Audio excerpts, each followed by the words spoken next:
Hi guys! Let's make a new e-travel arrival for this year 2026 para sa mga Pilipino and tourists traveling to Philippines.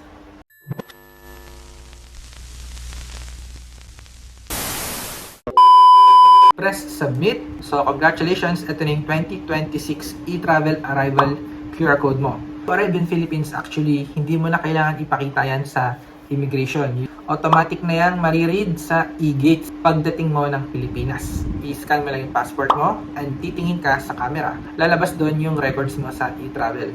And this serves as your passport stamp. Digital na siya. By the way, this video is Tagalog, but you can still see the subtitles. Simulan natin sa requirements. Number 1, kailangan meron ka ng account sa e-travel or meron ka ng eGov.ph app account.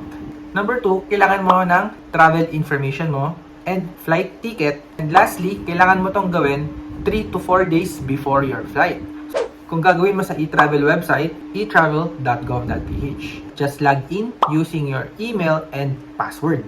For eGov, i-click mo lang yung e-travel icon. Pindutin mo lang yung yes kung updated nga yung passport mo.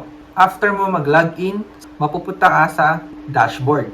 Ito yung my profile picture nyo and mga travel history. Pindutin yung new travel declaration. Meron dalawang option paano gumawa ng e-travel. Pwede nga for me, kung para sa'yo. Pero yung for others, gusto mong gawan yung family member mo or kaibigan. Basta kasama mo sa pag-travel na to. Just make sure yung pangalan nila ay nasa loob ng family member mo. Kung hindi mo naman siya under ng family member, just choose others. Okay guys? Babalik tayo sa for me kasi ito ay para sa e-travel ko. Air, hindi na natin babaguhin yan. Pipiliin natin yung arrival kasi ito nga ay pabalik ng Pilipinas or pauwi ng Pilipinas. Click continue. Purpose of travel. Para naman sa mga babalik na Pilipino na nagta-travel, kung OFW ka, piliin nyo lang is returning resident. For tourists naman, arriving in Philippines, you can choose holiday pleasure or if you are visiting a friends and family. Just choose accordingly. Aircraft passenger, hindi na natin gagalawin yan. Flight information. Ito yung base sa flight ticket nyo. Make sure na hawak nyo na yung copy nyo. Name of airlines, anong aeroplano yung sasakyan nyo. I-click lang yung arrow at lalabas dyan yung mga option. Next, flight number. Lalabas yan automatically guys. Pipiliin nyo na lang sa listahan. Kung hindi naman lumabas yung flight number nyo, don't worry. If you remember guys, dito sa my dashboard, pag-click natin ng new travel declaration, sa ilalim ng arrival, makikita nyo yung special flight number. So pag pinindot nyo yan, pwede na nating ilagay manually or i-type yung flight number natin. So let's continue. Country of origin, saang bansa ka galing before Philippines. Airport of origin, kung anong airport ka nang galing. For example nga sa Singapore, Changi Terminal Airport. Date of departure, kung kailan ang flight mo papunta ng Pilipinas. So as you can see guys, dito sa calendar, maximum pwede mong piliin is 4 days. Basta merong 5 calendar days na pwede mong piliin. Para sa may connecting flight, i-click nyo lang yung with transit. Piliin kung anong bansa at airport yung connecting flight nyo. And kung kailan yung transit flight date mo. Yung sa akin, wala namang connecting flight, tatanggalin natin yung check. Airport of destination. Anong airport ka dadating sa Pilipinas? Marami tayong airport sa Pilipinas. Meron sa Manila, sa Cebu, sa Davao. Check your flight itinerary na lang. Date of arrival, kung kailan ka dadating sa Pilipinas. Destination address, ito yung address mo sa Pilipinas. Pwede mo nang gamitin yung default address sa e-travel mo. Same as permanent residence. For tourists arriving in Philippines, you can check the hotel section and search for the hotel name. If it doesn't appear, you can use the resident and add in manually. Transfer via airport. So pag dumating ka na ng Pilipinas at meron kang ibang flight at kung anong airport yung pupuntahan mo. Within Philippines, hindi ka lumabas ng Pilipinas. Okay? Kasi ito ay for international flights, not domestic flights. Press next. Dito mo i-declare kung nagkaroon ka ng sakit for the past 30 days. Nagkaroon ka ba ng infection or nahawa ka.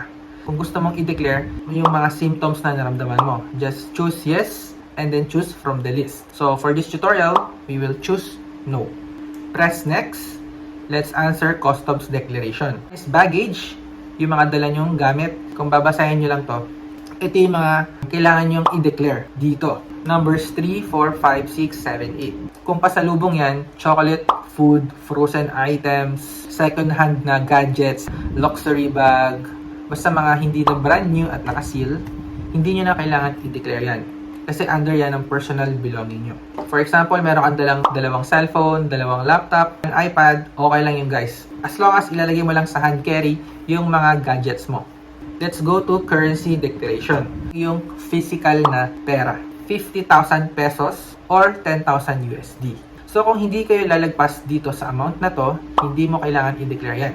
Just bring enough money, yung sakto lang if you are traveling to Philippines. Yung pera nyo na savings sa bangko, pinag-ipunan, hindi nyo kailangan i-declare yan guys because it's your personal money, it's your personal fund. In case kailangan mong i-declare, you have to choose yes and sasagutan mo yung customs declaration dito sa online ng e-travel or sa papel sa mismong airport.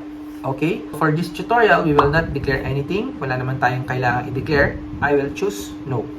Other travel details. Mas mga nagta-travel as a group, family, dito nyo ilalagay kung ilan yung kasama nyong traveler. Minor ba yan or adult? Siyempre, for solo travelers, 0 ang ilalagay natin.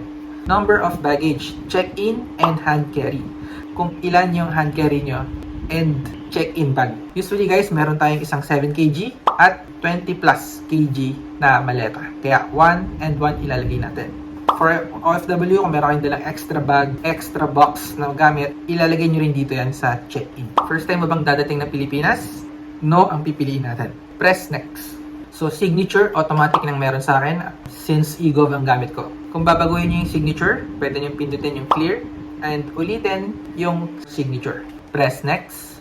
If you have successfully added yung family member, lalabas yung pangalan nila dito. Ang maganda dito for group travelers, isa-select mo lang yung pangalan nila dito. So for example, kasama ko yung wife ko, si Rhea, i-click ko lang yung name niya, pipirma na din ako for her. Pwede namang sila pumirma kung kasama nyo. It's not very strict.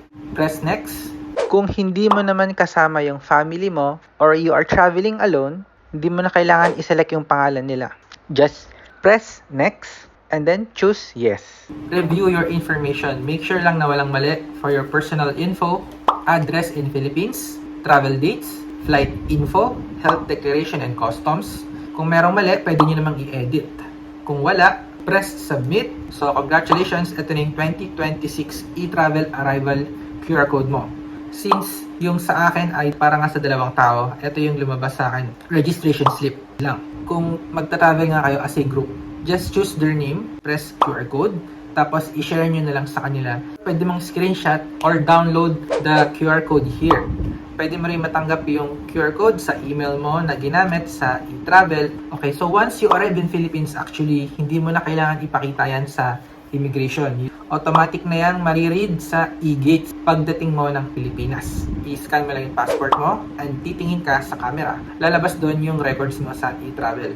And this serves as your passport stamp. Digital na siya. Para naman dun sa mga gusto pa rin na traditional na tatak ng passport, pwede namang wag na kayong mag-e-gate, pumila na lang sa manual immigration clearance sa airport. Yun lang guys, if you're still here, thanks for watching. If you have any question, just comment down below. I will answer you as soon as I can. If you haven't subscribed, please subscribe. I will see you in my next video.